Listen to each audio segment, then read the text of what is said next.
আমায় ডাকছো?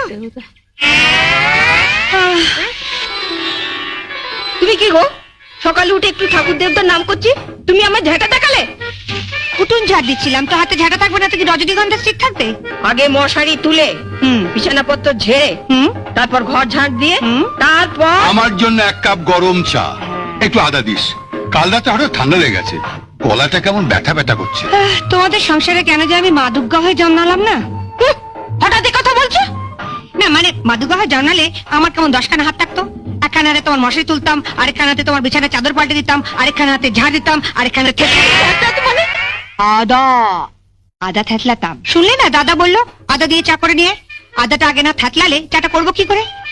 চাটা আগে থেতলাবো না ঝাঁটাবো? ঝাঁটাবে মানে? মানে আগে উঠোতে ঝাঁট দিয়ে দেবো না দাদার জন্য আদা থেতলে চা করেন? তোমার যা ইচ্ছে তাই করো, মেয়ে হয়েছে একখানা। আরে বরঞ্চ ঝাঁটাই। তুমি আমার পূজা রেগে আছো, সব কাজ ফেরে